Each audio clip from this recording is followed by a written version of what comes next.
और पाकिस्तान और ऑस्ट्रेलिया के दरमियान वनडे सीरीज का आगाज आज से होने जा रहा है। सीरीज पर बात करेंगे। इकबाल जमील साहब से हमारे साथ उस वक्त मौजूद है। इकबाल साहब, क्या एक्सपेक्टेशंस है इस आपकी सीरीज से और what do you think is going to happen? किस पे पैसे लगाने वाले आप? यार पैसे से तो क्या लगाएंगे जनाब। बात दरअसल सारी ये है कि ऑस्ट्रेलिया की टीम ओडीआई खेल रही है। ऑस्ट्रेलिया की टीम जो है खासी इनएक्सपीरियंस टीम है, हालांकि उसके साथ उनके कप्तान बड़े एक्सपीरियंस है। 35 साल उनकी उम्र है। एरन फ्रेंच है, जैम्पा है लेग स्पिनर, फिर जो स्वैम्पसन है। और एक्सपेक्टेशन तो यही लगती है कि पाकिस्तान को एज हासिल है। पाकिस्तान को एज इसलिए हासिल है कि पाकिस्तान ने जिस तरीके से पाकिस्तान के T20 में जो परफॉर्मेंस दी थी, बाबर, रिजवान और फखर जमान, तो इससे लगता है कि बड़ी स्ट्रॉन्ग साइज है। अपार्ट फ्रॉम दैट सबसे बड़ी इंपॉर्टेंट एंड वाइटल बात यह है कि ऑस्ट्रेलिया की बैटिंग जो है ना, वो थोड़ी बहुत ऐसा लग रहा है कि उसमें सस्पेक्ट्स है। सस्पेक्ट इसलिए कि इतने ज्यादा इंटरनेशनल खिलाड़ी नहीं है। जो स्मिथ थे, वार्नर थे, उनको रेस्ट कर दिया गया है ना। उनके पास एक अच्छी बॉलिंग अटैक है। स्टार्क नहीं है, कमिंग्स नहीं है, हेजलवुड नहीं है।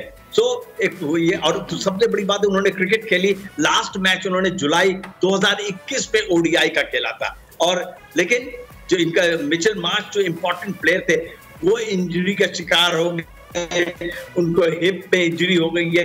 जिन्होंने वर्ल्ड कप जिताया था अगेंस्ट न्यूजीलैंड, 77 की स्कोर दिया था। मैक्स वैक्सल की अभी शादी हुई है एक हफ्ते पहले, तो वो इस टीम में नहीं है। लेकिन बहरहाल ऑस्ट्रेलिया एक फाइटिंग टीम है।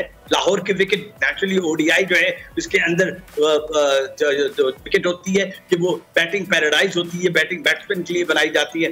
देखना ये पाकिस्तान की टीम खिलता है इसको। How they are going to Pakistan teams looks very strong, very strong। और उसकी लास्ट परफॉर्मेंस जो रही है वो भी बड़ी अच्छी रही है। ऑस्ट्रेलिया जो है लास्ट 3 सीरीज जो है ओडीआई की दुनिया के मुख्तलिफ मुल्कों के खिलाफ खेली और वो जीती। लेकिन यहाँ उनकी बैटिंग जो है थोड़ा इनएक्सपीरियंस नजर आ रही है। मैं नहीं, तमाम भी जो क्रिकेट के एक्सपर्ट्स और पंडित्स हैं, they are calling it, yes, it's going to be a affair in which Pakistan has got edge। जी राइट। जमील साहब, ये बताइएगा कि काफी सारी इंजरीज हो रही हैं। नॉर्मली देखा जाता है कि cricket is not as fit of a sport like football. Football में हर किसी के 6 पैक्स होते हैं, सैडली क्रिकेट में नहीं होते हैं। लेकिन फिर भी क्रिकेट में इतनी फिटनेस की रिक्वायरमेंट नहीं है जितनी मैं इंजरियां देख रहा हूं। इसकी क्या वजह है जमील साहब?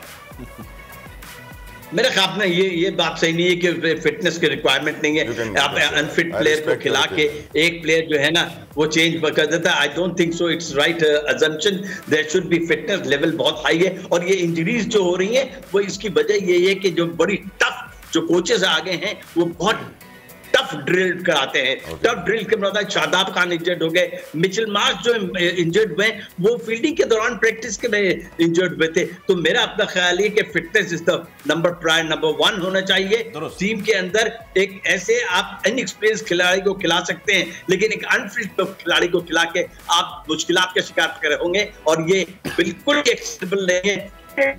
Fitness is necessary apart from football, yeah, any game, what do you call it, whether it's squash, hockey, cricket, baseball, basketball, any game, fitness is the must thing। और इकबाल साहब एक सवाल और आपसे करना चाहेंगे। ये बताइएगा कि आपने अभी जो बताया कि मैक्सवेल जो है उनकी शादी हो गई है, वो चले गए, स्टार्क नहीं खेल रहे और पाकिस्तान की साइड बहुत स्ट्रांग है। अभी ऐसा लग रहा है कि पाकिस्तान की साइड वैसी ही है, पर आपकी बातों से ऐसा भी एक तासुर आ रहा है कि ऑस्ट्रेलिया की साइड वीक हो गई है, जिस वजह से पाकिस्तान को एज हासिल है आज के मैच में। क्या यह हकीकत है?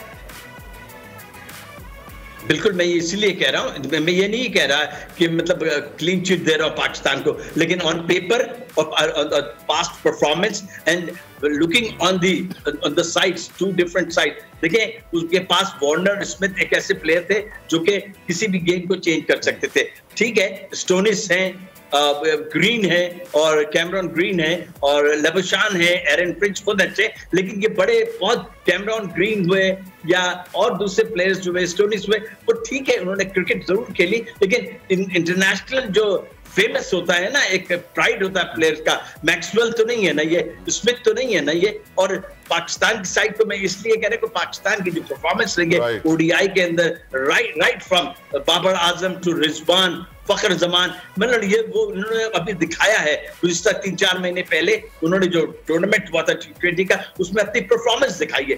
फिर पाकिस्तान के बाद एक अच्छी बॉलिंग अटैक भी है। अनफॉर्चुनेटली शादाब खान इंजर्ड हो गए हैं, अगर वो होते तो टीम में एक अच्छा स्पिनर मिल सकता था। सरफराज बाहर है पाकिस्तानी टीम से, और तो नए खिलाड़ी को लेके आए, आसिफ आफरीदी को लेके आए। बहुत बहुत शुक्रिया इकबाल जमील साहब, अपने एक्सपर्ट ओपिनियन हमारे, और हम उम्मीद करते हैं कि पाकिस्तान मैच जीतेगा। सब्सक्राइब करें और बेल दबाएं ताकि कोई खबर रह न जाए।